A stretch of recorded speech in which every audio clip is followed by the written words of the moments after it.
played the game Ghost of Tsushima recently, and what a game, what a game. I enjoyed it so much, and one of the main reasons I enjoyed it is because there's some really beautiful scenery in the game. More to the point, the kind of variety of landscapes was amazing. I really liked how unique every individual part of Tsushima Island felt. And a thing which I thought was kind of interesting about the game is how it used colour. It's almost as if each region of the map has a primary colour, if you will. So for example, around Ariake and the Golden Temple, that would be yellow. In the northern parts of Toyotama, that would be red. At Jogoku Temple, it is sort of a very light blue / white. And obviously there are areas of the island that have a more consistent colour throughout. So the first two islands obviously are consistently green because they're sort of grassy, and the North Island is consistently white because of the snow. So to keep the environment feeling different from other places, they then add in like a sort of secondary colour, usually using sort of plants and flowers that are in the area. So for example, in the very north of the map, the white of the snow is contrasted with these sort of bright red bushes, and that just makes it stand out from the other snowy districts in the game. And colours are also used in relation to storylines as well. So in the game there are these things called mythic tales,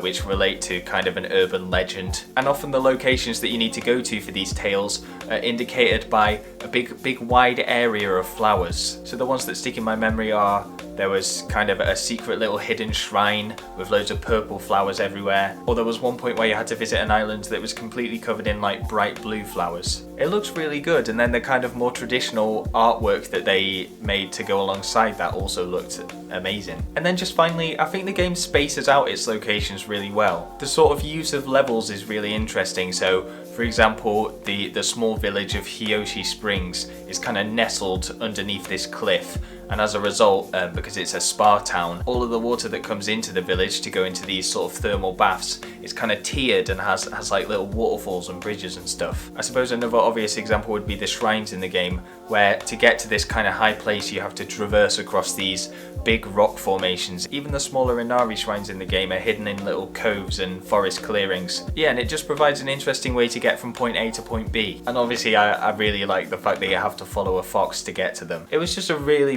good game to play, and I want to play it again, but I'm at university. But why am I talking about it today? Well, today I'm going to be doing some more drawing. I'm going to try and draw out a couple more locations for my film idea. Big Mountain. If you don't know the idea already, there's a whole in-depth playlist of videos explaining what this is all about. But for now, all you need to know is there's a guy and he's traveling up a huge mountain. So I'm going to try now to do some drawing. I've brought with me my drawing tablet. This will actually be the second time I'll ever use it. Hopefully it'll go a bit better than it did the first time. So yeah, I'm gonna draw now.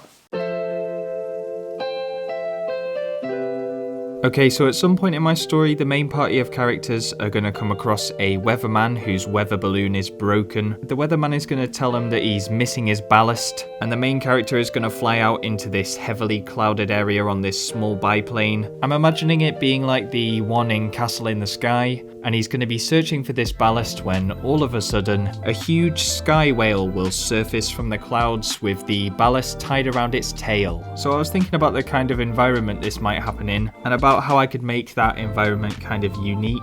Previously the characters were venturing through a bamboo forest, so there needs to be something that forces the bamboo to stop and the landscape to change dramatically. And my first thought was, how about the floor just drops off and then there's this huge big open plain of clouds with these big rock pillars, if you like, towering into the sky. And I thought it'd be kind of cool if each of these rock pillars had like a shrine or a temple on them, and maybe they were connected by a series of rope bridges. For some reason, when I imagine where the weatherman's balloon might have come down, I always imagine like a clearing in a kind of steep, multi-layered forest of red-leaved pine trees. I don't know why I imagine that, I just do. Now obviously the bamboo forest is green, and so to transition towards this red, the natural progression is to theme this cloud forest around yellow. And I like the colour yellow a lot, so that's good. I think this piece actually came out pretty well. I also drew a nighttime version of it with loads of stars. I think the only confusing thing is how could this exist on the side of a mountain? So to kind of rectify that, I drew another view of it from more side on, and hopefully it makes a little bit more sense in this context. I then just decided to do a couple drawings of the places either side outside of this cloud forest. So I started by drawing the bamboo forest. While in this bamboo forest, other travelers are going to set the thing on fire, and so the party will have to wake up some sort of forest spirit which will help regenerate it. So I just drew the forest in this kind of mid-regeneration stage, and also as it would look when it was burnt down. To be honest, I don't think I did these two drawings very well. I think there's a lot of things that you could do with the kind of monochrome scarred landscape a big fire would leave behind. For example, like the whole secondary contrast colour thing that they do in Ghost of Tsushima. I could have some sort of flower that maybe is impervious to fire, and then that sort of brightness of those flowers could stand out against this really black landscape. I don't know, and also around the sort of regeneration process, this little seed that I've drawn in the middle will eventually burst out of its kind of shell and turn into a big golem type thing, a big sort of rock golem. But maybe while they're approaching it, the kind of brightness and the light emanating from this seed could make the drawing style go all kind of sketchy. Basically, I've got a lot more ideas around that, and I didn't represent it massively well in this one drawing, but that's fine. It kind of shows the sort of rough context anyway. And then finally, I just tried to draw something resembling where the weatherman might have landed. I don't really think I got this one right either. I think where I went wrong is maybe it would have worked better if I did add some more rocks and maybe some small waterfalls and other things. I don't know. Anyway, it's early days in this concept process, so I'm not too worried that I didn't quite get it right first time. But there you go, that's the drawings that I did for this episode. Well, there you have it. It didn't go too badly actually. There was a couple of good pieces and some sort of questionable / bad pieces, but that's fine. So, as I always say, if you're feeling a bit artistic and you feel like you want to try and draw some of the same things that I've been drawing or just other things from my film idea, please do. It's always been nice when people have sent me stuff. So, and you can send me stuff on the BogBoy Discord in the Show Us Your Art section. Subscribe to me if you like crayons. I will make this movie one day. This is going to be made, whether it takes me my whole lifetime or not. I refuse to let my massive ineptitude get in the way. Goodbye.